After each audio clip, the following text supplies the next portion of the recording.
ഏത് സിനിമയും ഒരു ബഡ്ജറ്റ് പറഞ്ഞിട്ടുണ്ടെങ്കിൽ അറ്റ്ലീസ്റ്റ് ഒരു 15-20% ഒക്കെ മേലോട്ട് പോകും. ഇത്ര സിനിമ ഞാൻ ചെയ്തെങ്കിലും എന്തുകൊണ്ടോ മനസ്സിനോട് വളരെയധികം ചേർന്ന് നിൽക്കുന്ന ഒരു സിനിമയാണ്. പല ആൾക്കാരുടെ അടുത്ത് പറഞ്ഞു ഇതൊരു മാജിക് ഈ സിനിമക്ക് ഉണ്ടെന്ന്. പക്ഷെ അപ്പോഴും ഞാൻ ചോദിച്ചത് ഈ സിനിമ എങ്ങനെ ചെയ്യും എന്നാണ്. അല്ലെങ്കിൽ ഇത് പറയാൻ ഭയങ്കര എളുപ്പമാണ്. ഈ പറഞ്ഞത് നിങ്ങളൊരു ഭാഗ്യവാൻ തന്നെയാണ് കേട്ടോ. ഭാഗ്യവാനൊന്നുമല്ല, നല്ല പണിയെടുക്കണമെന്ന്. കിട്ടുന്ന പടം എങ്ങനെയും ഓടിക്കാൻ വന്ന ആൾക്കാർക്ക് കൂടെ കണക്ട് ആവുന്ന രീതിയിൽ ചെയ്യാൻ ശ്രമിക്കും. നമ്മളിപ്പോ കഴിഞ്ഞ ദിവസങ്ങളിലെല്ലാം കാര്യം ഇത്രയും ഗംഭീര അഭിപ്രായം വരുന്നത് കൊണ്ട് ധൈര്യമായിട്ട് തിയേറ്റേഴ്സിലേക്ക് കയറി ചെല്ലാം. പല സിനിമയ്ക്കും നമ്മളെ തിയേറ്റർ വിസിറ്റ് നിർബന്ധിക്കും. ഞങ്ങൾ ഷോ കഴിഞ്ഞിട്ട് നേരെ മമ്മൂക്കയുടെ വീട്ടിലേക്ക് ചെല്ലുമ്പോൾ ഈ സിനിമയുടെ എന്താണ് വിധി എന്നുള്ളത് അദ്ദേഹത്തിന്റെ മുഖത്തുണ്ടായിരുന്നു. ഈ 369 എന്ന് പറഞ്ഞ ഒരു നമ്പറുള്ള കാറ് വരുമ്പോൾ തിയേറ്ററിനകത്തുണ്ടാകുന്ന ഒരു റെസ്പോൺസ് എന്താണെന്നുള്ളത് ശരിക്കും നമുക്കൊക്കെ ഉണ്ടായ ഒരു സംഭവമാണ്. അങ്ങനെ മമ്മൂക്കയുടെ അനുഭവമാണ്. ഇന്നലെ തന്നെ നമ്മൾ തിയേറ്ററിൽ കണ്ട ഒരു റെസ്പോൺസ് ഉണ്ട് ആ ചേച്ചിയുടെ. ഒരു ചേച്ചി അത്രയും പ്രായമുള്ള ഒരു സ്ത്രീ അങ്ങനെ കരയുന്നത് ഞാൻ കണ്ടിട്ടില്ല. അതൊരു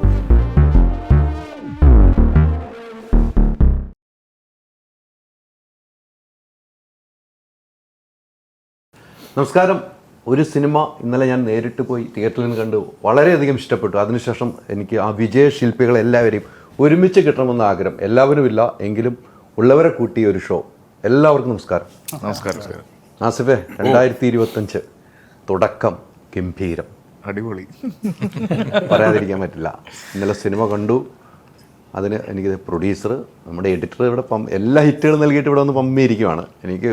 എനിക്ക് എഡിറ്ററിനെ കുറച്ചെന്ന് ഞാൻ പിടിക്കും. വേറെ ആരും ഏറില്ല കേട്ടോ എന്ന്. പല തരത്തിലുള്ള സിനിമകളാണ് ചെയ്യുന്നത്. അതെ അതെ അതെ അതെ അതെ. പക്ഷേ ജോഫിനെ പറയാതിരിക്കാൻ വയ്യ കേട്ടോ. Thank you.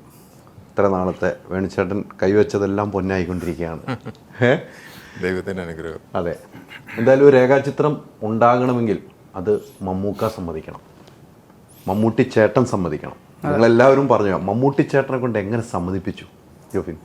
ഞാൻ ആദ്യം കഥ പറഞ്ഞിട്ടുണ്ടായിരുന്നു. ഈ സിനിമയുടെ തിരക്കഥയൊക്കെ എഴുതുന്നതിന് മുമ്പ് ഇങ്ങനെ ബേസിക് ഐഡിയ വന്നപ്പോൾ തന്നെ അത് മമ്മൂക്കയോട് ഒന്ന് ഡിസ്കസ് ചെയ്യാൻ ആനച്ചേട്ടൻ പറഞ്ഞു.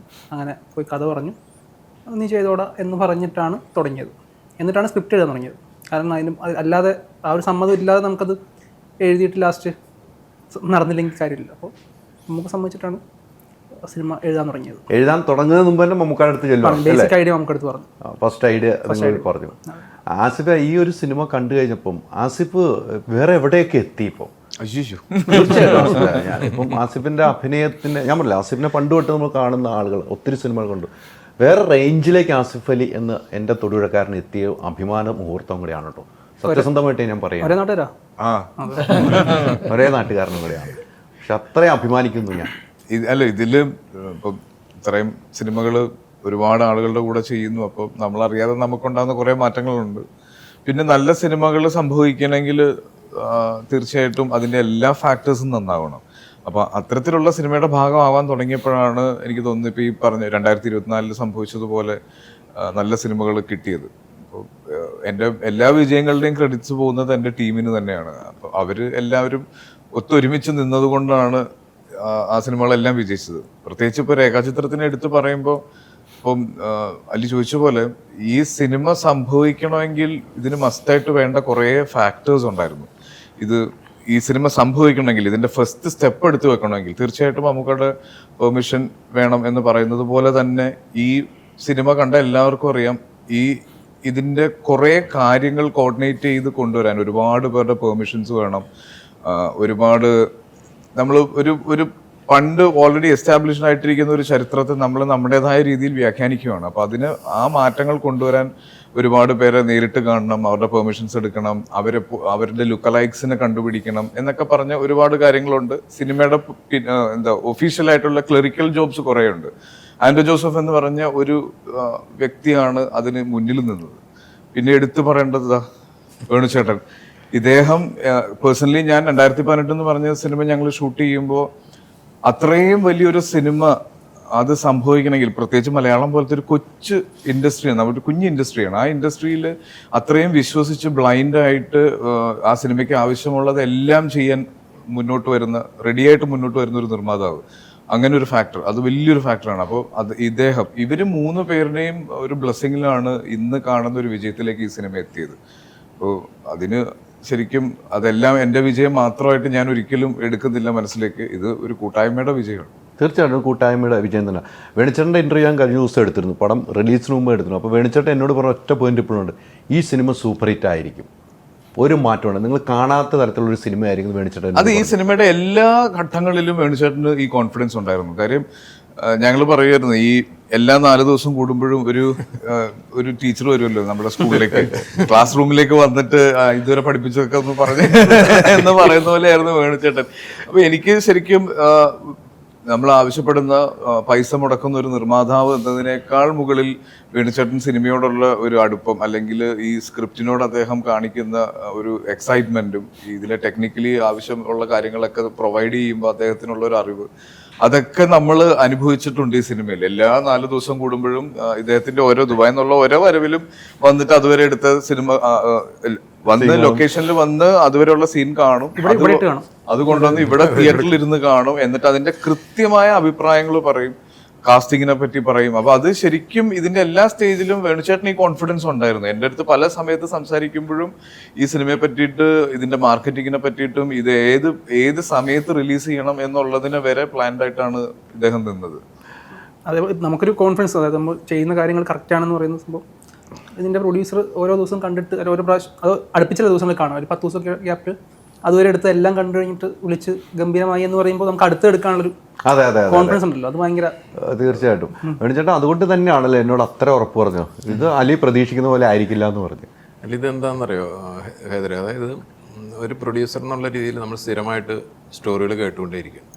അപ്പോൾ നമുക്ക് പ്ലാൻ ഇല്ലെങ്കിലും പല ആൾക്കാരൊക്കെ നമ്മുടെ ഫ്രണ്ട്സ് ആയാലും പല റെക്കമെൻഡേഷനിലൊക്കെ വരുമ്പോൾ കേൾക്കും. അപ്പോൾ വളരെ വിരളമായിട്ടാണ് ഒരു സിനിമ ചെയ്യാമെന്നുള്ള നമുക്കൊരു തോന്നലുണ്ടാവുന്ന ഒരു എക്സൈറ്റ്മെൻ്റ് ഉണ്ട്, ഒരു ഫസ്റ്റ് എക്സൈറ്റ്മെൻ്റ് ഉണ്ട് അങ്ങനത്തെ സ്റ്റോറികൾ വന്നത്. ഇപ്പോൾ എടുത്തു പറയണമെന്നുണ്ടെങ്കിൽ നേരത്തെ പറഞ്ഞ പോലെ ആൻഡോ ജോസഫ് എൻ്റെ അടുത്ത് 2018 ഇങ്ങനെ പറഞ്ഞ്, എൻ്റെ അടുത്ത് അതിൻ്റെ കഥ പറഞ്ഞെങ്കിൽ ഞാൻ ആദ്യം കൺവിൻസിങ് ആയിരുന്നില്ല, പക്ഷേ ഡീറ്റെയിൽ ആയിട്ട് പോയി. ഞാൻ പല പ്രാവശ്യം ചൂടായിട്ടിരുന്ന് സംസാരിച്ചാണ് ഓക്കെ അതിലൊരു സിനിമയുണ്ട്.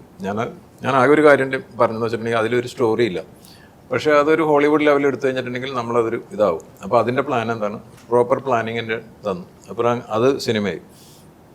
ഇതേപോലെ തന്നെ മാളികപ്പുറം എൻ്റെ അടുത്ത് പറഞ്ഞു കഴിഞ്ഞപ്പോൾ ഞാൻ ആകെ ആവശ്യപ്പെട്ട ഒരു കാര്യം, എൻ്റെ അടുത്ത് പറഞ്ഞൊരു ജൂലൈ ഓഗസ്റ്റിലാണ്, ഈ ഡിസംബറിൽ, അതായത് ഇവിടെ ഈ ശബരിമല സീസണിൽ റിലീസ് ചെയ്യാൻ പറ്റും ഒറ്റ കാര്യം, അതിലൊരു സിനിമ ഉണ്ടെന്ന് നോക്കി. ഇതിനിടയ്ക്ക് എത്രയോ കഥകൾ വന്നു, ഞാൻ കേൾക്കും, ഞാൻ പറഞ്ഞില്ല, എനിക്കൊരു താല്പര്യമില്ല. അതിന് ശേഷമാണ് ജോഫിൻ വന്നിട്ട് ഈ കഥ പറയണത്. ഇത് കേട്ട ഉടനെ തന്നെ ഞാൻ പറഞ്ഞു ഞാൻ ഈ സിനിമ ചെയ്യാം. എനിക്ക് ചെറിയ 1-2 ചെറിയ കൺസേൺസ് ഉണ്ടായിരുന്നു. ഞാൻ പറഞ്ഞത് ജോൺ ഉണ്ടായിരുന്നു അല്ലേ, ആദ്യം ഞാൻ ഇവിടെ വന്ന് പറഞ്ഞു സ്ക്രിപ്റ്റ് വായിക്കുമ്പോഴാണ് ജോൺ.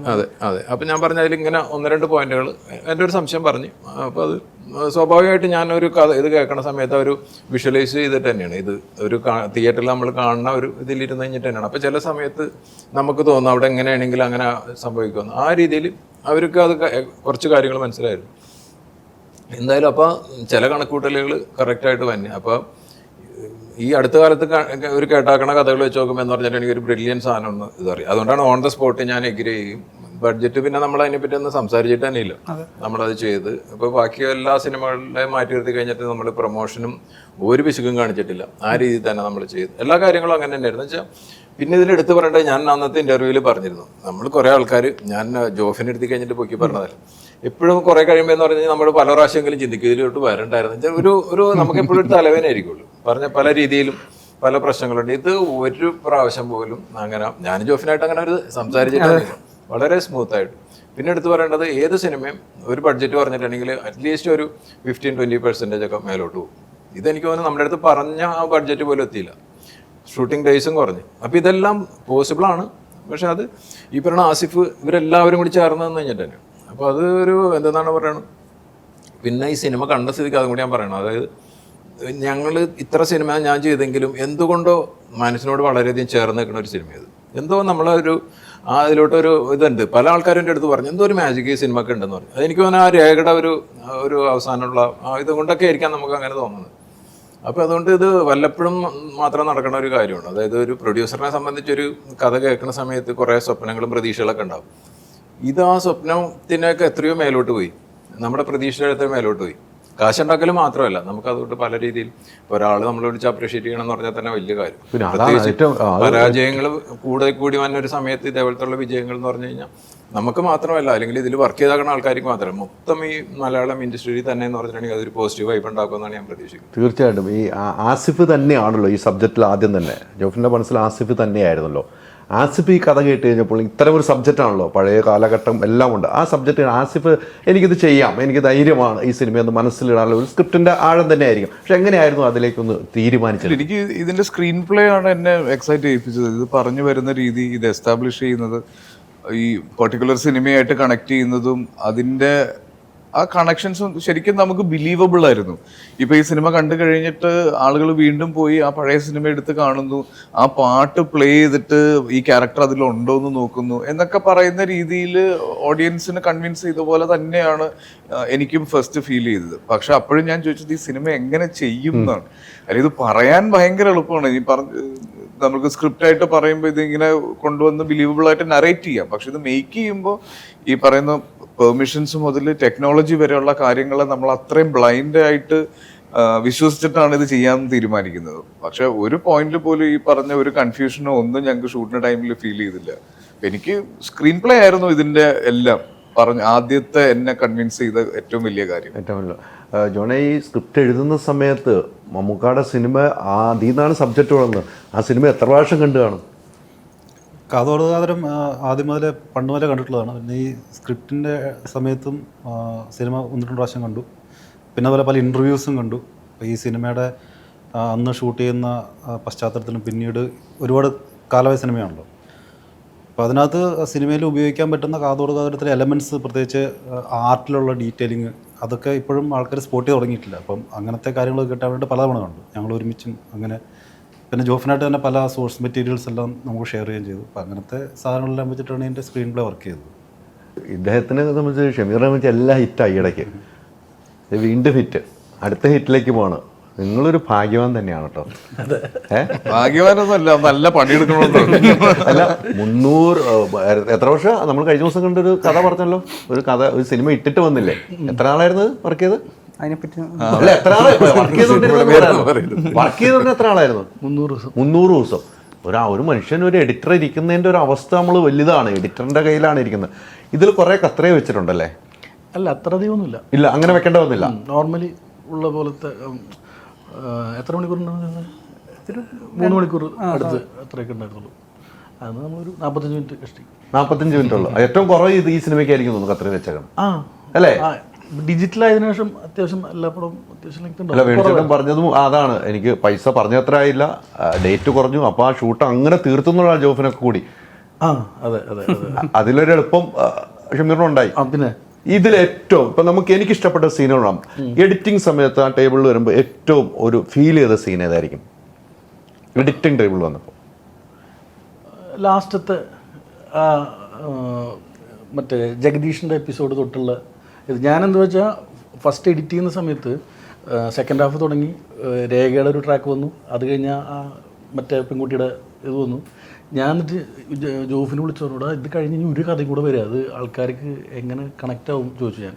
അപ്പോൾ ഞാൻ എഡിറ്റ് ചെയ്തിട്ടുണ്ടായിരുന്നില്ല ഏരിയ. ഞാനിങ്ങനെ അത് കഴിഞ്ഞ് ഞാൻ ചെയ്ത് കഴിഞ്ഞിട്ട് ഞാൻ ജോഫിനെ വിളിച്ച് പറഞ്ഞു, എടാ അത് ഭയങ്കരമായിട്ട് വർക്കായിട്ടുണ്ട്.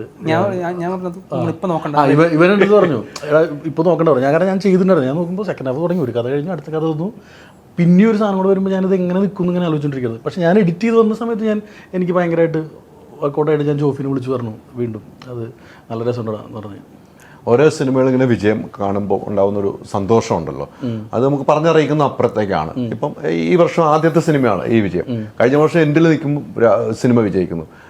എങ്ങനെയാണ് ഒരു സിനിമ സെലക്ട് ചെയ്യുന്നത്? ഇപ്പം നമുക്ക് എഡിറ്റർ എന്ന നിലയിൽ സെലക്ട് ചെയ്യുള്ളൂ ചില സിനിമകൾ വരുമ്പോൾ. ഞാൻ അങ്ങനെ സെലക്ട് ചെയ്യാറില്ല. എന്നെ ആദ്യം വിളിക്കുന്ന ആൾ നന്നായി സംസാരിച്ച് കഴിഞ്ഞാൽ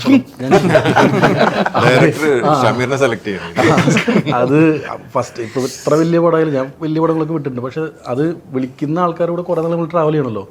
അപ്പോൾ ഇതിൻ്റെ ഇടയിൽ പല പ്രഷറും സ്ട്രെസ്സും ഒക്കെ ഉണ്ടാവും. അപ്പോൾ അത് ഫസ്റ്റ് തന്നെ നമുക്ക് കണക്ട് ആയാലും ഞാൻ പിടിക്കില്ല.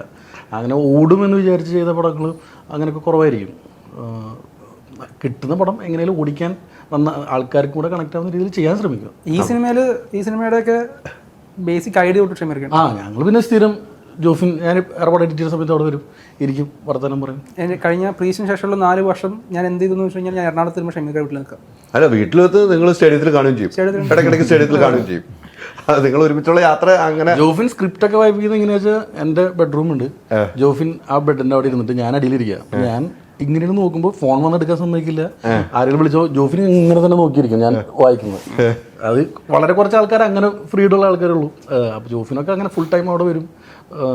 എപ്പോഴും നമ്മൾ ഇതിനെ പറ്റി ജോഫിൻ്റെ അടുത്ത പടത്തിൻ്റെ കഥകളൊക്കെ ഡിസ്കസ് ചെയ്യും എല്ലാം. അപ്പൊ ആ ഒരുമിച്ചുള്ള യാത്ര തുടരുകയാണ്. അങ്ങനെ തുടരുമ്പോഴാണ് നമുക്കും സന്തോഷം ഉണ്ടാകുന്നത്. ആസിഫ്, ഷമീറിനെ പറ്റി എടുത്തു പറയേണ്ടത് ഇപ്പൊ പ്രത്യേകിച്ച് ഈ സീസണിൽ 2 എക്സ്ട്രീം ആയിട്ടുള്ള സിനിമകളാണ് നിൽക്കുന്നത്, മാർക്കോയും രേഖാചിത്രവും. 2 സിനിമയുടെയും പേസും നരേഷനും ഡിഫറെന്റ് ആണ്. അത് രണ്ടും ഒരാളാണ് എഡിറ്റ് ചെയ്ത്, രണ്ടും ഒരാളാണ് പാക്ക് ചെയ്തത് എന്നുള്ളത് ശരിക്കും വിശ്വസിക്കാൻ പറ്റില്ല. പ്രേക്ഷകർ അറിഞ്ഞിരിക്കേണ്ട ഒരു കാര്യമാണ്. എഡിറ്റർ എന്ന് പറഞ്ഞാൽ സിനിമയുടെ ലെങ്ത് കുറയ്ക്കുന്ന ആളെന്ന് മാത്രമല്ല, ഇതിന്റെ നരേഷൻ ചില ആൾക്കാർ അങ്ങനെ പറയുന്നുണ്ട്. അല്ല, രേഖാചിത്രത്തിന്റെ ശരിക്കും നോർമലി നമ്മളൊരു പടം ചെയ്ത് വരുമ്പോൾ സെക്കൻഡ് ഹാഫ് പേസ് കൂടുതൽ ചെയ്യുക. രേഖാചിത്രം സെക്കൻഡ് ഹാഫ് പേസ് കുറവാണ്, ഫസ്റ്റ് ഹാഫ് സ്പീഡ് കൂടുതൽ. നമ്മളൊരു പരിധി വരെ നമ്മൾ ആദ്യത്തെ ദിവസങ്ങളിൽ ആദ്യത്തെ ഷോ കഴിഞ്ഞ സമയത്ത് ഭയന്നിരുന്ന ഒരു കാര്യം, നമ്മളെ ഇതിന്റെ എല്ലാ മാർക്കറ്റിംഗ് സ്റ്റേജിലും പ്രൊമോഷൻസിനും എല്ലാം നമ്മൾ പറഞ്ഞിരുന്നത് ഇത് ഒരു ത്രില്ലർ അല്ല, ഇൻവെസ്റ്റിഗേഷൻ ത്രില്ലർ അല്ല, ഇതൊരു ഡ്രാമയാണ്. അപ്പൊ ഇതിന് ഈ കഥ പറയേണ്ടതായ ഒരു സ്പീഡുണ്ട്. അപ്പൊ നമ്മുടെ പ്രേക്ഷകർക്ക് പല സമയത്തും ഈ first half lag, second half lag എന്ന് പറഞ്ഞിട്ട് ജഡ്ജ് ചെയ്യാറുണ്ട്. അപ്പൊ അത് നമുക്കൊരു പേടി ഉണ്ടായിരുന്നു ശരിക്കും. കാര്യം ഈ പ്രത്യേകിച്ച് ഒരു ആദ്യത്തെ ഷോ കഴിഞ്ഞ മുതൽ ഗംഭീര അഭിപ്രായമാണ് വരുന്നത്. എല്ലാവരും ഇതൊരു മസ്റ്റ് തിയേറ്റർ വാച്ച് ആണെന്ന് പറയുന്നു. അപ്പൊ ആ ഒരു എക്സൈറ്റ്മെന്റിൽ പോകുന്ന പ്രേക്ഷകന് ചിലപ്പം ഈ പടത്തിന്റെ ഒരു പേസ് കുറവാണോ, ഇതെന്താണെന്നൊക്കെ തോന്നുമെന്നൊക്കെ ഉണ്ടായിരുന്നു. പക്ഷെ ആ മൂഡിലേക്ക് കയറി കഴിയുമ്പോൾ ആ ഇമോഷൻസ് കണക്ട് ആയി ആളുകൾ ആ സമയം എടുത്ത് ആസ്വദിച്ച് കാണുന്നുണ്ട്. അത് ശരിക്കും ഒരു എഡിറ്ററിന്റെ ജഡ്ജ്മെന്റ് ആണ്. അല്ല, ഈ സാധനം ഞാൻ ഷമീറിന്റെ അടുത്ത് അന്ന് സിനിമ കണ്ടിറങ്ങി ഞങ്ങൾ വൈകിട്ട് ഞാൻ പറഞ്ഞു, എനിക്ക് ഫസ്റ്റ് ഹാഫ് അങ്ങനെ നമ്മൾ അന്ന് സംസാരിച്ചു, അന്ന് സ്റ്റേഡിയത്തിൽ വെച്ച് ഞങ്ങൾ നീ ഫസ്റ്റ് ഹാഫ് ഇങ്ങനെ ലാഗ് ഇല്ല അങ്ങനെയല്ല. അപ്പോൾ ഇത് പറഞ്ഞു ഞാൻ പിന്നെ ഇന്നലെ കണ്ടു നിങ്ങളുടെ കണ്ടുകഴിഞ്ഞപ്പോൾ ഞാൻ ഓക്കെ ആയി. ഈ ആസിഫ് പറഞ്ഞാൽ ഞങ്ങൾ അന്ന് സംസാരിച്ചു, അന്ന് വൈകിട്ട് ഞങ്ങൾ സംസാരിച്ചു. പക്ഷെ അങ്ങനെയല്ല, അങ്ങനെയാണ് ആ കഥ പോകത്തുള്ളൂ. അതെ, ആ കഥയ്ക്ക് യാത്ര എങ്ങനെയാണ് അങ്ങനെയല്ല, പല രീതിയിലും ചെയ്യാതെ, പക്ഷെ ഇങ്ങനെയാണ് നമ്മൾ പറയാൻ ആഗ്രഹിച്ചത്. ഇങ്ങനെ ഇത് കണ്ടു കഴിയുമ്പോൾ അങ്ങനെയാണെന്ന് നമുക്ക് മനസ്സിലായും. നമുക്ക് നായികയായിട്ട് അനുസരിച്ചല്ല വേറെ ആരും പറ്റില്ല എന്ന് എല്ലാവരും ഒറ്റ ശ്വാസത്തിൽ പറയുന്നുണ്ട് കേട്ടോ. അതൊരു സെലക്ഷൻ ആയിരുന്നു കേട്ടോ നിങ്ങളുടെ. ആദ്യം പുതിയൊരാൾ ഞാൻ കാസ്റ്റിംഗ് കോളൊക്കെ ഇട്ട് ശ്രമമൊക്കെ നടത്തിയതാണ്. പക്ഷേ ഈ പറഞ്ഞ ക്യാരക്ടർ കണ്ട ആൾക്കാർക്ക് അറിയാം, അതങ്ങനെ നിൽക്കണമെങ്കിൽ ഇതുപോലത്തെ ഒരാൾ വരണമായിരുന്നു. അതുകൊണ്ടാണ് പിന്നെ നേര് കണ്ടതിന് ശേഷം, സത്യം പറഞ്ഞു കഴിഞ്ഞാൽ നേര് കണ്ടതിന് ശേഷമാണ് അനശ്വര കൺഫേം ആകുന്നതല്ലേ.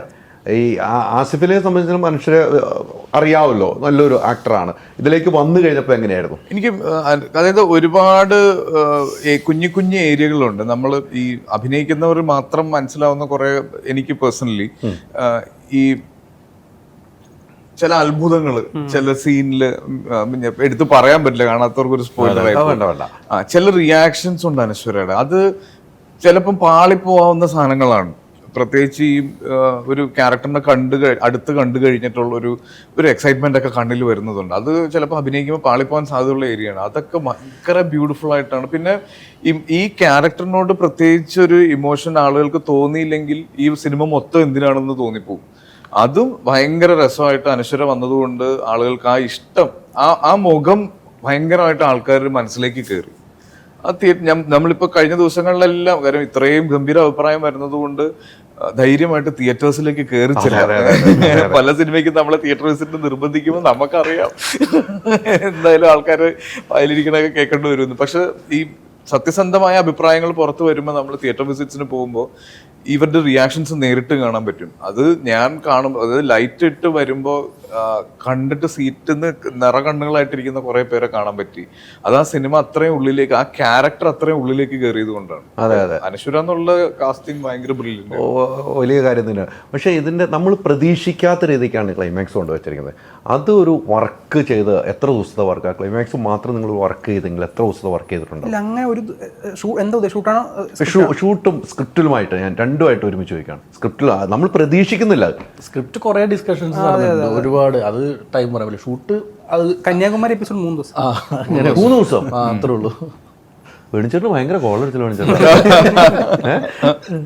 അതാ ഞാൻ പറഞ്ഞത്, അങ്ങനത്തെ ഒരു വേണിച്ചേട്ടൻ. ടീമായിരുന്നു. പ്രത്യേകിച്ച് എന്താ വെച്ചാൽ ഇവരൊക്കെ വളരെ യങ് ആൾക്കാരായിരുന്നു. എനിക്ക് തോന്നുന്നു ഇതിൽ നാഗം തുടങ്ങി ബാക്കി എല്ലാവരും എന്ന് പറഞ്ഞു കഴിഞ്ഞാൽ ചിലപ്പോൾ ഒരു 4-5 വയസ്സിൻ്റെ ഒക്കെ വ്യത്യാസം ഉണ്ടാവും. ഫുൾ അങ്ങനെയായിരുന്നു. എനിക്കൊന്ന് പ്രൊഡ്യൂസറൊക്കെ മാത്രമായിരിക്കുള്ളൂ, അല്ലെങ്കിൽ അദൃശ്യനായിട്ട് നിന്ന മമ്മൂക്ക ഞങ്ങളൊക്കെ മാത്രമായിരിക്കുള്ളൂ കുറച്ച് ഏജ് ആയിട്ടുള്ള ആൾക്കാർ. അപ്പോൾ അത് ഒരു എന്താണ് ആ എനർജി സിനിമയിൽ കാണും. അതുണ്ട്. അല്ല വേറെ ഇപ്പം പറഞ്ഞതിൻ്റെ ഞാൻ പറഞ്ഞില്ല, വേണിച്ചേട്ടൻ ഏത് സിനിമ എന്ന എഡിറ്ററുമായിട്ട് എന്തെങ്കിലുമൊക്കെ ഒരു സംസാരം ഉണ്ടായിട്ടുണ്ടാവും. ഇവിടെ ഒന്നും ഉണ്ടായിട്ടില്ല എന്ന് എനിക്ക് മനസ്സിലാണ്.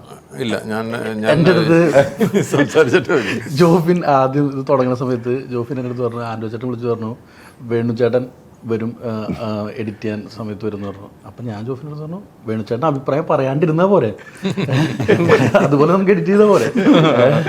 അപ്പോൾ അത് കഴിഞ്ഞ് വേണുചേട്ടൻ ആദ്യമായിട്ട് കാണുന്ന ദിവസം ഇവൻ കാണാൻ പോകുന്നതിന് മുമ്പ് ടെൻഷൻ എന്നെയും വിളിച്ച് ഭ്രാന്താക്കിക്കൊണ്ടിരിക്കുക.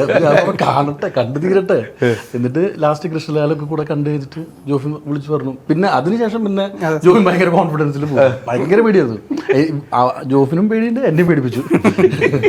ഞാൻ സാധാരണ ഇപ്പം ഞാൻ ആൻഡ്രോ കൂടി അസോസിയേറ്റ് ചെയ്തിട്ടുണ്ടെങ്കിൽ ഞാൻ ഇത് എനിക്ക് സാധാരണ ഇതിന് മുന്നുള്ള പല സിനിമകളിലും ഞാൻ ആൻഡ്രോ ആയിട്ടാണ് കമ്മ്യൂണിക്കേറ്റ് ചെയ്യുന്നത്. എന്ന് വെച്ചാൽ നമ്മൾ പറയുമ്പോൾ ചിലപ്പോൾ അവർ അത്ര ഒരു കംഫർട്ടബിൾ ആയിരിക്കില്ല. അപ്പം ഞാനൊരു ലിസ്റ്റൊക്കെ അയച്ചു കൊടുക്കാറുണ്ട്. ഒന്ന് ഇന്ന സീൻ, മറ്റേത് ഇന്ന സീൻ, അതിൻ്റെ ലെങ്ത് കൂടിപ്പോയി, അല്ലെങ്കിൽ ആ സീൻ തന്നെ എടുത്ത് മാറ്റുന്ന കുറച്ച് സോങ് തന്നെ മാറ്റാനൊക്കെ പേര് ഞാൻ പറയണില്ല സിനിമയിൽ. അപ്പോൾ ആൻഡ്രോ ഇതിൻ്റെ ഇടയ്ക്കൽ ഒരു ഷോക്ക് അബ്സർവറായിട്ട് ചെന്നിട്ട് ആൻഡ്രോന് അതിനുള്ളൊരു കഴിവുള്ള അപ്പം ഞാൻ പറയുമ്പോൾ ചിലപ്പോൾ അവർക്കത് നമ്മുടെ അടുത്ത് എങ്ങനെ പറയണം എന്നുള്ളതുണ്ട്. അപ്പോൾ ആൻഡ്രോ ചിലപ്പോൾ ചെന്നിട്ട് പറയും. അപ്പോൾ ഈ 6 ചിലപ്പോൾ ഒരു 3 ആവും, അല്ലെങ്കിൽ അവർ നമ്മളെ കൺവിൻസ് ചെയ്യാൻ തോന്നും. ഇതിൽ എനിക്ക് തോന്നുന്നു ഞാൻ അങ്ങനെ ഒരു ലിസ്റ്റ് ഉണ്ടാക്കിയിട്ടില്ല ഒരു കാര്യം. അല്ല, അതാണ് ഒരു ലിസ്റ്റ് ഉണ്ടാക്കിയില്ല എന്ന് പറയുമ്പോൾ തന്നെ വലിയൊരു വിജയമാണ്. എല്ലാത്തിലും ഇടപെടുന്ന ആളാണെന്ന് എനിക്ക് കൃത്യമായിട്ട് അറിയാവുന്നതുകൊണ്ടാണ് നമുക്ക് അങ്ങനെ ഒരു കഴിവുണ്ട് ഇതൊന്നുമല്ല. നമുക്ക് എൻ്റെ അടുത്ത് ചോദിച്ചു കഴിഞ്ഞിട്ടുണ്ടെങ്കിൽ ഞാനത് പറയുന്നു. കോൾ എന്ന് പറഞ്ഞാൽ ഇവരാണ് എടുക്കേണ്ടത്. നമ്മളതിൽ ഒരിക്കലും കയറി ഇടപെടുന്ന ആൾക്കാരല്ല. എങ്കിലും നമുക്കൊരു പറയാനായിട്ട് ഒരു സാഹചര്യം കിട്ടി കഴിഞ്ഞാൽ പറയണേൽ എന്താ ഇത് നമ്മൾ വേറെ എനിക്ക് തോന്നുന്നു ചേട്ടൻ കറക്റ്റ് ആയിട്ടുള്ള കാര്യങ്ങളായിരിക്കും പറയണ്ടാവും. ജോഫിൻ എന്നെ കണ്ടിട്ട് എൻ്റെ അടുത്ത് പറഞ്ഞു വേണുചേട്ടൻ ഭയങ്കര അടിപൊളി ജഡ്ജ്മെന്റ്. അത് ഇപ്പം ഞങ്ങൾക്കിപ്പോൾ ഞങ്ങൾ സിനിമ ചെയ്യുന്ന ആൾക്കാർക്ക് ഇത് ശരിയാണോ ഇല്ലയോ ഞങ്ങൾക്ക് ഡൗട്ടുള്ള സാധനങ്ങൾ ഒരു ഫസ്റ്റ് കട്ട് കഴിഞ്ഞ് ഇവിടെ കൊണ്ടുവന്ന് കാണിച്ചു കഴിഞ്ഞപ്പോൾ ഇതേ ഫ്ലാറ്റിൽ തന്നെയാണ് ഞങ്ങൾ വന്ന് കണ്ടത്. അപ്പോൾ ഞാൻ ചോദിച്ചു എപ്പിസോഡ് ലാഗ് ഉണ്ടോ. ഞങ്ങൾക്ക് ഭയങ്കര, എനിക്ക് ഷമീർക്കും ഭയങ്കര സംശയമുള്ളൊരു സംഭവം ഉണ്ടായിരുന്നു. ഒരു എപ്പിസോഡ് ലാഗ് വരുന്നുണ്ടോ. ഞാൻ ചോദിച്ചു ഒരു ലാഗും ഇല്ല, ഒരു പ്രശ്നമില്ല, ഇങ്ങനെ പൊക്കും എന്ന് പറയുന്ന സമയത്ത് നമുക്ക് ഉണ്ടാകുന്നൊരു കോൺഫിഡൻസും, ഈ സിനിമയിൽ ഏറ്റവും കൂടുതൽ കോൺഫിഡൻസ് ഉണ്ടായിരുന്നത് സാർക്കായിരുന്നു. അപ്പോൾ അത് എനിക്ക് ഭയങ്കര കോൺഫിഡൻസ് തരുന്നൊരു സാധനം. അല്ല സാർ, അത് തരുകയും ചെയ്യായിരുന്നു, വിളിച്ചു പറയും.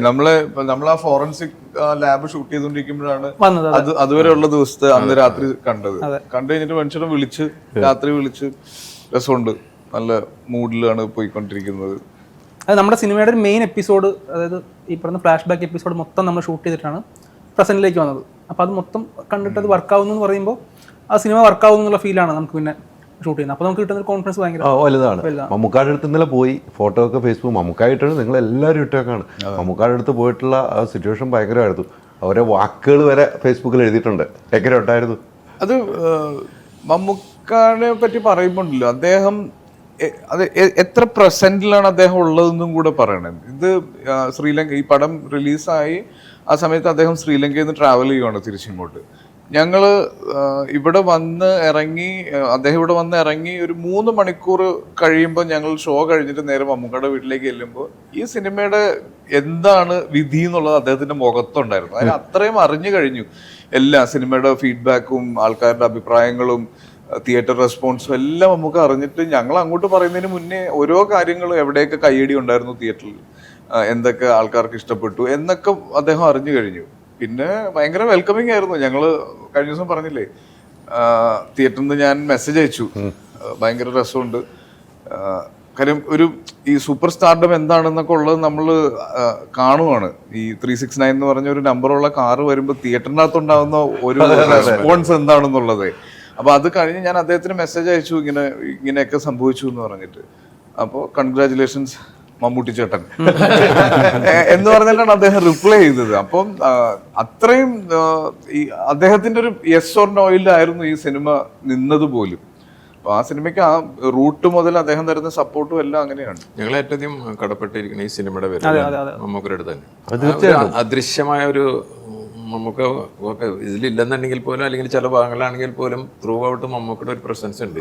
ഇവൻ ലാസ്റ്റത്തെ സാധനം മമ്മൂക്ക വീണ്ടും ഡബ് ചെയ്ത് ആദ്യം ഡബ് ചെയ്ത് മാറ്റി മമ്മൂക്ക തന്നെ മമ്മൂക്ക ചേട്ടൻ ആ, അതൊക്കെ വലിയ കാര്യമാണല്ലോ.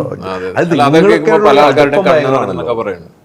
ആസിഫ് എന്ന് പറഞ്ഞാൽ മമ്മൂക്കാക്ക് ഏറ്റവും ഇഷ്ടപ്പെട്ട ആളാണ് എനിക്ക് പേഴ്സണലി. അത്രയും നിങ്ങൾ മമ്മൂക്ക എവിടെ ഏത് സ്റ്റേജിലും ആസിഫായിട്ടുള്ള ഒരു വൈബ് നമ്മൾ കാണാറുണ്ട്. അത്രയും ഇഷ്ടപ്പെട്ട ഒരാളാണ് ആസിഫിന്റെ, അല്ലേ? ആ ഒരു സ്പേസ് അദ്ദേഹം എപ്പോഴും തന്നിട്ടുണ്ട്. ഇപ്പം ആദ്യത്തെ സിനിമയുടെ ഡിസ്ട്രിബ്യൂഷൻ മമ്മൂക്കായിരുന്നു, പ്ലേ ഹൗസ് ആയിരുന്നു ഋതു ഡിസ്ട്രിബ്യൂട്ട് ചെയ്ത്. അങ്ങനെയാണ് ഞാൻ അദ്ദേഹമായിട്ട് ഒരു റൂമിൽ ആദ്യമായിട്ട് ഒരുമിച്ചിരിക്കുന്നത്. അന്ന് മുതലൊരു എൻ്റെ ഈ സിനിമയോടുള്ള എക്സൈറ്റ്മെന്റും ഈ വിരിപ്പൊക്കെ കണ്ടിട്ടായിരിക്കാം അഭിപ്രായങ്ങൾ പറയാറുണ്ട്. ഇപ്പം അന്ന് കണ്ടപ്പോഴും എൻ്റെ അടുത്ത് പറഞ്ഞു കഴിഞ്ഞ വർഷത്തെ സിനിമകളൊക്കെ നന്നായിരുന്നു, ഇനി ഇങ്ങനെയൊക്കെ പോകണം എന്നൊക്കെ പറഞ്ഞ ഒരു കെയർ എപ്പോഴും അദ്ദേഹം തരാറുണ്ട്. അല്ല, അത് നല്ലതുമാണല്ലോ. എപ്പോഴും സംസാരിക്കാൻ പറ്റുന്ന ആളെന്ന് പറയുന്ന വലിയൊരു അഭിപ്രായങ്ങളും പറയുന്ന ഒരു വ്യക്തി. അത് മമ്മൂക്കായിൽ നിന്ന് കിട്ടുന്നത് വലുതല്ല. പക്ഷെ ഓരോ പ്രാവശ്യം കാണുമ്പോഴും പേടിയുണ്ട്. ആദ്യത്തെ പ്രാവശ്യം കാണുമ്പോൾ വീണ്ടും വീണ്ടും ആദ്യമായിട്ട് കാണുന്ന പോലെയാണ് എപ്പോ കണ്ടാലും അങ്ങനെ തന്നെയാണ്, അല്ലേ? ഈ നമുക്ക് ഗംഭീരമായിട്ട് ചെയ്തിട്ടുണ്ട്. നമുക്ക് കുറേ ആളുകളെ കൊണ്ടുവരാൻ കഴിഞ്ഞു. അതൊക്കെ എങ്ങനെയായിരുന്നു? എത്ര നാളത്തെ വർക്ക് എടുക്കേണ്ട വന്നു? ഇതിന്റെ ബേസിക് കഥ ഞങ്ങൾ ആലോചിക്കുന്ന സമയത്ത് ഈ എ എന്ന് പറയുന്ന ടെക്നോളജിയോട് വന്നിട്ടില്ല. പക്ഷെ ഇത് ഈ പറഞ്ഞ മമ്മൂക്കയുടെ കഥ പറയുന്ന സമയത്തും എ എന്ന് പറയുന്ന ടെക്നോളജി വന്നിട്ടുണ്ടാവും. നമ്മളിവിടെ അത്രയും ഇതായിട്ടില്ല. അപ്പോൾ അതിനെപ്പറ്റി ഞങ്ങൾ അന്ന് ചിന്തിച്ചിട്ടുണ്ടായിരുന്നില്ല. പക്ഷെ പിന്നീട് ഇതിൻ്റെ ഓരോ സ്ക്രിപ്റ്റിൻ്റെ ഒരു പോയിന്റിലാണ് ഈ ഒരു സാധ്യത ഇവിടെ വരുന്നതും ഇങ്ങനെ ഇത് ട്രീറ്റ് ചെയ്യാമെന്നുള്ള തീരുമാനം എടുക്കുന്നതും കമ്മ്യൂണിക്കേറ്റ് ചെയ്യുന്നതൊക്കെ. ഈ കമൽ സാറിന്റെ അടുത്ത് നേരിട്ട് തന്നെ പറഞ്ഞു എല്ലാവരോടും. അഭിനയിക്കാൻ തന്നെ ഈ സിനിമയിൽ ഞാൻ ജോൺ പോൾ സാറിൻ്റെ അടുത്ത് ഇതിൻ്റെ കഥ പറഞ്ഞിട്ടുണ്ട്. അതായത് ഞാൻ വെസ്റ്റ് ബോർഡിൽ പഠിക്കുന്ന സമയത്ത് എനിക്ക് ക്ലാസ് എടുക്കാൻ വേണ്ടിയിട്ട് അദ്ദേഹം വന്നിട്ടുണ്ടായിരുന്നു. അപ്പോൾ എനിക്ക് ജോൺ പോൾ സാർ നേരിട്ട് പരിചയമുണ്ട്. അപ്പോൾ ഈ മമ്മൂക്കയോടത് ഇതിൻ്റെ ബേസിക് ഔട്ട്ലൈൻ പറഞ്ഞ് മമ്മൂക്ക ചെയ്തോ എന്ന് പറഞ്ഞു കഴിഞ്ഞ സമയത്ത് ഞാൻ പിറ്റേ ദിവസം കാണുന്നത് ജോൺ പോൾ സാറിനെയാണ്. അന്ന് അദ്ദേഹം ഒരു കോട്ടയത്തെ ഒരു ആശുപത്രിയിൽ, ആയുർവേദ ആശുപത്രിയിൽ ട്രീറ്റ്മെൻറ്റ് നടക്കുന്ന സമയമാണ്. അവിടെ പോയി ഒരു 5-6 മണിക്കൂർ ജോൺ പോൾ സാറിൻ്റെ ഒപ്പം ഇരുന്ന് ഈ കാര്യം സംസാരിക്കും. ഇതിലെ സ്ക്രിപ്റ്റിൽ അന്ന് ഞങ്ങൾ ഉണ്ടാക്കിയിട്ടുണ്ടായിരുന്നത് ജോൺ പോൾ സാറ് ഇപ്പോൾ ഈ കമൽ സാർക്ക് വരുന്ന പോലെ വന്നിട്ട് നിർണായകമായ ഒരു കാര്യം ജോൺ പോൾ സാറായിരുന്നു തരുന്നുണ്ടായിരുന്നത്. പക്ഷെ അതൊക്കെ സമ്മതിച്ചിട്ടാണ് അവിടെ നിന്ന് ഞങ്ങൾ പിരിഞ്ഞിട്ടുണ്ടായിരുന്നത്. പക്ഷെ അത് പെട്ടെന്നൊരു ദിവസം സാറ് മരിച്ചു പോയപ്പോഴാണ് ഒരു എന്ത് ചെയ്യണമെന്ന് അറിയാത്തൊരു സ്റ്റക്ക് ഉണ്ടായി. പിന്നെ അത് വീണ്ടും വർക്ക് ചെയ്തിട്ടാണ് ഇപ്പോൾ കാണുന്ന പോലെ തന്നെ. ഈ സ്ക്രിപ്റ്റിലേക്ക് വരുമ്പം ഇവരൊക്കെ ആയിട്ട് ചർച്ച ചെയ്തതിൽ നിന്നും കുറേ എലമെന്റ്സ് കിട്ടിയിട്ടുണ്ടാവും, അല്ലേ? ഉറപ്പ്. അതായത് ഇവിടെ ഇരിക്കുന്ന ഷമീർക്കൊക്കെ അറിയാം. അതായത് നമ്മൾ ആദ്യം പ്ലാൻ ചെയ്ത സമയത്ത് ക്ലൈമാക്സിൻ്റെ ഒക്കെ കുറച്ച് മുമ്പ് വരുന്ന ഒരു എപ്പിസോഡ് അത് മമ്മൂക്ക പറഞ്ഞാണ്. അത് അവിടെ ശരിക്കും മമ്മൂക്കയ്ക്ക് ഉണ്ടായ ഒരു സംഭവമാണ്. അങ്ങനെ പറഞ്ഞു മമ്മൂക്കയുടെ അനുഭവമാണ്. അത് ശരിക്കും ഉണ്ടായ സംഭവം. തിയേറ്ററിൽ ഇറങ്ങിയപ്പോൾ അങ്ങനെ പറഞ്ഞു. പക്ഷെ അത് എന്താന്ന് നമ്മളിപ്പോൾ പറയാം. അതൊക്കെ സിനിമ ഓടി 100-ാം ദിവസം നമ്മൾ ആഘോഷിക്കുന്ന ദിവസം പറയാം, മൈക്കിലൂടെ പറയാം. അല്ല, ഞാൻ 100-ാം ദിവസം ആഘോഷിക്കുമ്പോൾ അത് മൈക്കിലൂടെ പറയും എന്താന്ന് അനുഭവം എന്നുള്ളത്. ഇത് തിയേറ്റേഴ്സിൽ കാണണം ആളുകൾ, ഇത് എക്സ്പീരിയൻസ് ചെയ്യണം. അപ്പൊ നമ്മൾ പറയുന്ന സ്പോയിലർ ആയി കഴിഞ്ഞാൽ നമുക്കൊക്കെ കിട്ടിയ സന്തോഷം ചിലപ്പോൾ വേറെ ഉള്ളവർക്ക് കിട്ടിയില്ല. സിനിമയുടെ കഥയിലേക്ക് നമ്മൾ പോകണ്ട. ഈ സിനിമയ്ക്ക് വേറെ സസ്പെൻസോ ട്വിസ്റ്റോ ഒന്നുമില്ല. ഈ സിനിമയുടെ പശ്ചാത്തലമാണ് ഈ സിനിമയുടെ പുതുമ എന്ന് പറയുന്നത്. അപ്പോൾ അത് നമ്മളെല്ലാം ഇങ്ങനെ പറഞ്ഞു കഴിഞ്ഞാൽ പിന്നെ അത് അല്ല, എനിക്ക് തോന്നുന്നു ഒത്തിരി ഇപ്പം ആവനാഴി ഇപ്പോൾ ഇറങ്ങുന്നു, അല്ലേ? വീണ്ടും ഇറങ്ങുന്നു. പക്ഷെ അതൊന്നും അല്ലാതെ ഈ ഒരു കഥയിലൂടെ പഴയ സിനിമ നമ്മൾ കൊണ്ടുപോകുന്നു എന്നുള്ളതാണ്. അതാണ് ഈ സിനിമയുടെ വേറൊരു വിജയമായിട്ട് എനിക്ക് പേഴ്സണലി ഫീൽ ചെയ്തത്. അങ്ങനെയല്ല ആസിഫെ, നമ്മൾ ഒത്തിരി സിനിമകൾ വീണ്ടും വരുന്നു. ഇപ്പോൾ എത്രയോ സിനിമകൾ വരും. പക്ഷേ ഇത് പഴയ സിനിമ നമ്മൾ വേറെ രൂപത്തിലൂടെ കൊണ്ടുവന്നു വെച്ചു. സിനിമയുടെ ലൊക്കേഷനിൽ പോയി വന്നു നമ്മൾ. അതെ, അതാണ് കറക്റ്റ്, ആ ലൊക്കേഷനിനകത്ത്. പക്ഷേ നമുക്ക് ഓരോ ആർട്ടിസ്റ്റുകളെ എടുത്ത് പറയാൻ നമ്മൾ ജഗദീഷ് ചേട്ടൻ ചെറിയ സീനിലാണ് വരുന്നത്. പക്ഷേ നമ്മളെ ഇന്ദ്രൻ ചേട്ടൻ ആ മിക്കവാറ് ഭയങ്കരമാണ്. ആ തുടക്കത്തിൽ കാണിക്കുമ്പോൾ ഇന്ദ്രൻ ചേട്ടനെ കാണിക്കുമ്പോൾ നമ്മൾ എന്ത് കയ്യടിയാ തിയേറ്ററിലുണ്ടാവും ശരിക്കും, അല്ലേ? എല്ലാ തിയേറ്റേഴ്സിലും അതുകൊണ്ട് ഇന്ദ്രൻ ചേട്ടനെ കാണിക്കുമ്പോൾ കിട്ടിയ ഒരു കയ്യടി അതിഗംഭീരമായിരുന്നു. അത് ഈ അടുത്ത കാലത്തായിട്ട് ഇവരുണ്ടാക്കുന്ന നമ്മുടെ മലയാളി ഓഡിയൻസിന്റെ ഒരു വലിയ പ്രത്യേകതയാണ് അത്. നമ്മൾ സ്റ്റാർഡം എന്ന് പറഞ്ഞ് ജഡ്ജ് ചെയ്യുന്നത് സ്റ്റൈല് മാത്രമൊന്നുമല്ല, ആളുകളുടെ മനസ്സിലേക്ക് കയറുക എന്ന് പറയുന്നത് വലിയ കാര്യമാണ് മലയാളത്തിൽ. ഇതിന്റെ ആർട്ടും കോസ്റ്റ്യൂമും എടുത്തു പറയണതാണ്, അല്ലേ? ഇതിന്റെ എനിക്ക് എല്ലാ ഡിപ്പാർട്ട്മെന്റും മാക്സിമം ഇത് നല്ല പെർഫോം ചെയ്തിട്ടുണ്ടെന്നുള്ളത്. പഴയ കാലത്തിലേക്ക് കൊണ്ടുവന്ന് എഡിറ്റിംഗ് ആയാലും ഇവരുടെ സ്ക്രിപ്റ്റ് ആയി കഴിഞ്ഞിട്ടുണ്ടെങ്കിലും എല്ലാം, ഈവൻ VFX ആൻഡ്രൂ എടുത്തു പറയേണ്ടതാ. മ്യൂസിക്കോ എനിക്കൊന്ന് ഇതിനു മുന്നേ പല ഇൻഡസ്ട്രീസിലും ട്രൈ ചെയ്തിട്ട് പാളിപ്പോയ ഒരു ഏരിയ ആണ്. അതെ. പിന്നെ അതിൽ 2018 ആൻഡ്രൂ തന്നെ എനിക്ക് അതിൽ നമുക്ക് അറിയാവുന്നതാണ്. ആൻഡ്രൂ എൻ്റെ പണ്ടോട്ടുള്ള ഫ്രണ്ടാണ്. അപ്പോൾ ഈ പറഞ്ഞ ഈ പുതിയൊരു AI എന്ന് പറയുന്ന സംഭവം ഇവിടെ വന്നിട്ടുണ്ടെന്ന് പറയുന്ന സമയത്ത് ഇങ്ങനെ സാധ്യമാകുമോ, ഇതൊക്കെയാണ് എനിക്ക് തരാൻ പറ്റുന്ന മെറ്റീരിയൽസ് എന്ന് പറഞ്ഞ് ഞാൻ അവനടുത്ത് പറഞ്ഞ സമയത്ത് അവൻ പറഞ്ഞ ഐഡിയക്കാണ് നമ്മൾ ആ സംഭവം ചെയ്തിരിക്കുന്നത്. പക്ഷെ ഷൂട്ടിന് മുമ്പ് ചെയ്ത് കാണിച്ചു, ഷൂട്ടിന് മുമ്പ് അവൻ ചെയ്ത് കാണിച്ചിട്ടാണ് ഇതിൻ്റെ ഒരു ബേസിക് ആയിട്ട് ചെയ്ത് കാണിച്ചിട്ടാണ് നമ്മൾ ഷൂട്ട് ചെയ്യുന്നത്. പക്ഷേ അത് ഞാൻ ഉറപ്പായിട്ടും ഇപ്പോഴുള്ളതിനേക്കാൾ ഒരു 40% ഇതാക്കി തരാമെന്ന് ആൻഡ്രൂവിൻ്റെ ഉറപ്പിൻ്റെ പുറത്താണ് ഞാൻ ആ കോൾ എടുക്കുന്നത്. അതിൻ്റെ അപ്പുറത്തേക്ക് ആക്കി തന്നു. അതെ അതെ തീർച്ചയായിട്ടും. ആസിഫ്, ഇനിയുള്ള യാത്ര വളരെ സെലക്ഷൻ ആയിരിക്കും കേട്ടോ. മാക്സിമം ശ്രമിക്കും.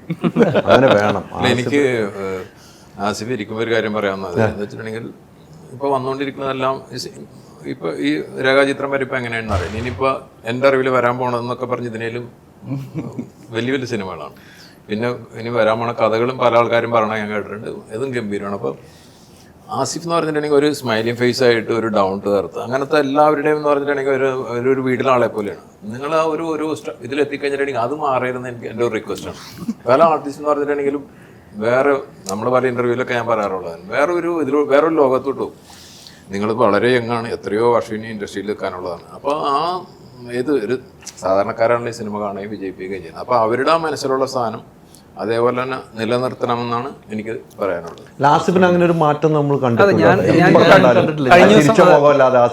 ഇത് ഓട്ടോമാറ്റിക് ആയിട്ട് വന്നതാണ്. എത്ര വിചാരിച്ചു കഴിഞ്ഞിട്ടുണ്ടെങ്കിലും ഇത് വരുന്ന സമയത്ത് ജനങ്ങളിൽ നിന്ന് അകലാനുള്ള ഒരു ചെറിയൊരു സാധനമുണ്ട്. അത് പക്ഷെ ഒരു കാര്യമുണ്ട്, അത് പറഞ്ഞിട്ട് സെൽഫി എടുക്കൽ ഇതൊന്നും നടക്കില്ല. അത് ഞാൻ അഡ്മിറ്റ് ചെയ്യണം. എങ്കിൽ പോലും നിങ്ങളുടെ ആ ഒരു ജനങ്ങളോടുള്ള ഒരു ഇത് ബാക്കിയുള്ള ടെക്നീഷ്യൻസിന് എല്ലാവരോടും ഉള്ള അത് ഇതേപോലെ തന്നെ എത്ര 1000 കോടി സിനിമ ചെയ്ത് കഴിഞ്ഞിട്ട് ഇങ്ങനെ തന്നെ തുടരണമെന്നാണ് ഞാൻ പറയുന്നത്. ഞാനിപ്പോൾ കഴിഞ്ഞൊരു ഇന്റർവ്യൂ പറഞ്ഞത് അതിപ്പോൾ ആസിക്ക് ഇല്ലാത്തൊരു ഇന്റർവ്യൂ ആയിരുന്നു. ഞാൻ 2013 ആദ്യമായിട്ട് ഞാൻ സിനിമയുടെ ലൊക്കേഷൻ കാണുന്നത് ബൈസൈക്കിൾ തീവ്സ് എന്ന് പറയുന്ന ജിസാർ ഡയറക്ടർ ചെയ്ത ആസിഫ് നായകനായ സിനിമയിലാണ്. അന്ന് ഞാൻ ക്ലാപ്പ് അടിച്ചിട്ടാണ് വരുന്നത്. അന്ന് എങ്ങനെയാണോ എന്നോട് പെരുമാറിയത് അതേ ഒരു വ്യത്യാസമില്ലാതെ തന്നെയാണ് ഇപ്പോഴും പെരുമാറുന്നത്. അതിൻ്റെ ഇടയ്ക്ക് ഒരു 10-12 വർഷത്തെ ഗ്യാപ്പ് വരുന്നുണ്ട്. അപ്പോൾ അത് എൻ്റെ അടുത്ത് മാത്രമല്ല സെറ്റിൽ എല്ലായിടത്തും അങ്ങനെ തന്നെയാണ്. അല്ല, ഞങ്ങളെ പോലുള്ള യൂട്യൂബർമാരെല്ലാം എവിടെ വെച്ചാൽ ആസിഫ് സിനിമയെ പറ്റി സംസാരിക്കാം. ആസിഫിന്റെ സ്വഭാവം ഇന്നലെ തന്നെ നമ്മൾ തിയേറ്ററിൽ കണ്ട ഒരു റെസ്പോൺസ് ഉണ്ട് ആ ചേച്ചിയുടെ. അത് തന്നെയാണല്ലോ ശരിക്കും ആ എഡിറ്റർ ഇവരാണ് കേട്ടോ. പുള്ളിയുടെ മാത്രം ഞാൻ മാത്രം എനിക്ക് മെസ്സേജ് ഒക്കെ വന്നു, ഇൻസ്റ്റയിലൊക്കെ മെസ്സേജ് അത് ഭയങ്കര സിനിമ കഴിഞ്ഞ് ഇറങ്ങുന്ന സമയത്ത് അല്ല ഞാൻ പറഞ്ഞു അവിടെ ആസിഫ് അവിടെ എത്തി. ആസിഫ് ആസിഫ് പറഞ്ഞ കാര്യമാണ്. അതോ സിനിമ കണ്ടിട്ട് അതിന്റെ വിഷമത്തിൽ ഇരിക്കാന്ന് കണ്ടാണ് പോകുമ്പോ അത് ഞാൻ നേരത്തെ പറഞ്ഞില്ലേ ഈ രേഖയുടെ ഉള്ള ഇമോഷനിലാണ് ഈ ചേച്ചി കരയുന്നതെന്ന് ഓർത്താണ് ഞാൻ അടുത്തേക്ക് ചെല്ലുന്നത്. അപ്പോഴാണ് എൻ്റെ അടുത്ത് പറയുന്നത് എന്നെ ഈ സിനിമ ഒന്ന് എഡിറ്റ് ചെയ്ത് കളഞ്ഞു എന്ന് പറഞ്ഞിട്ട് എനിക്ക് അത് നമുക്ക് മനസ്സിലാവും. അത് നമ്മൾ ആഡ് ചെയ്യും. അത് OTT-ൽ ആഡ് ചെയ്യും. അത് അല്ല എന്തോ അല്ലാതെ ഫേസ്ബുക്കിൽ അങ്ങനെ കട്ട് വീഡിയോ ഇറങ്ങുന്നുണ്ട്. സിനിമയിൽ കാണാലോ. OTT-ൽ ആ ചേച്ചിയുടെ അത് ശരിക്കും ഒരു അതായത് അവിടെ എന്താണെന്ന് വെച്ച് കഴിഞ്ഞാൽ വളരെ ചെറിയ ഒരു 3 ഷോട്ട് മാത്രമുള്ളൊരു പരിപാടിയാണ് അത്. അവിടെ നിന്ന് വെച്ചിട്ട് നമ്മൾ ഞാനിതിന്റെ ഷൂട്ടിങ്ങിന്റെ ഒരു രീതി പറഞ്ഞ് വളരെ സ്പീഡിൽ എല്ലാം ഷൂട്ട് ചെയ്ത് പൊയ്ക്കൊണ്ടിരിക്കുന്ന സമയത്ത് പെട്ടെന്ന് അവിടെയുള്ള എൻ്റെ അടുത്ത് ഒരാൾ പറഞ്ഞു അടുത്തൊരു ചേച്ചിയുണ്ട് നന്നായിട്ട് നാടകത്തിലൊക്കെ അഭിനയിക്കുന്നതാണ്, എനിക്ക് ഓട്ടോ ഓടിക്കുകയാണെന്നാണ് സംശയം, എനിക്ക് തോന്നുന്നു. അപ്പം ഞാൻ ഉണ്ടാക്കിയ ഒരു പരിപാടിയാണ് സംഭവം. ഒരു ചെറിയ ഒരു കോമഡി പരിപാടി. കോമഡി എന്നല്ല, മോശമല്ല, നല്ല സാധനമായിരുന്നു, നല്ല സാധനമാണ് അത്. പക്ഷെ ആ എപ്പിസോഡിൽ അത് ആവശ്യമില്ല പോലും. എന്റെ കുറച്ച് ഫ്രണ്ട്സ് ഇതിൽ അഭിനയിച്ചിട്ടുണ്ട്. അപ്പൊ ഇവരൊക്കെ എന്റെ അടുത്ത് പറഞ്ഞൊരു ഫോട്ടോ കിട്ടുകയാണെങ്കിൽ അവരുടെ നാട്ടിലേക്ക് ഒരു ഇതൊക്കെ അടിച്ചു വെക്കാനാണ്. ഞാൻ പറഞ്ഞു സിനിമ വരട്ടെ നോക്കണം ആദ്യം. അപ്പൊ എന്റെ അടുത്ത് പറഞ്ഞു നിനക്കൊന്നും പറയാൻ പറ്റൂല. ഞാൻ പറഞ്ഞു ഒരിക്കലും ഇല്ല. അത് ഈ പറയണ ഡയറക്ടറും എഡിറ്ററും കൂടി ഫൈനൽ കോൾ എന്ന് പറഞ്ഞാൽ അവരാണ്. എനിക്കിപ്പോ ഇടപെട്ട് കഴിഞ്ഞിട്ട് എന്റെ ഫ്രണ്ടാണ് വെക്കാൻ. ഞാൻ പറഞ്ഞു അതിൽ ഞാൻ ഇടപെടില്ല. എല്ലാവരും ചെറുതായിട്ടെങ്കിലും വന്നിട്ടുണ്ട്. ഒരു മിസ്റ്റേക്ക് പറ്റത് ഈ പറയുന്ന ചെറുതാണെങ്കിലും കമ്മ്യൂണിക്കേറ്റ് ചെയ്യാറുണ്ട് നമുക്ക് വേണമെങ്കിൽ. അവര് ഡബും ചെയ്തു. ഇവിടെ ഏറ്റവും പ്രശ്നം എന്ന് വെച്ച് കഴിഞ്ഞാൽ അവർ ഡബ് ചെയ്തു. അവർ ഡബ് ചെയ്യുന്ന സമയത്താണ് അവർക്ക് ഭയങ്കരമായിട്ട് ഉറപ്പ് വരുന്നത് നമ്മൾ ആ സിനിമയിൽ ഉണ്ട് എന്നുള്ള സംഭവം. അവർ വന്ന് ഡബ് ചെയ്തു. അന്ന് വന്ന് ഫോട്ടോ ഒക്കെ എടുത്തിട്ട് പോയി. ഇവര് 10-30 ആൾക്കാരെയും കൊണ്ടാണ് സ്ക്രീനിലേക്ക് വന്നത് കാണാൻ വേണ്ടിട്ട്. അതിലാണ് ഞാനും ഭയങ്കര തകർന്നു പോയത്. ആസിഫിന്റെ അന്ന് തന്നെ എനിക്ക് ആസിഫിന്റെ ഫേസിൽ നോക്കിയപ്പോൾ തന്നെ ആസിഫിനുണ്ടായ ഒരു ബുദ്ധിമുട്ട് മാനസികമായിട്ട്.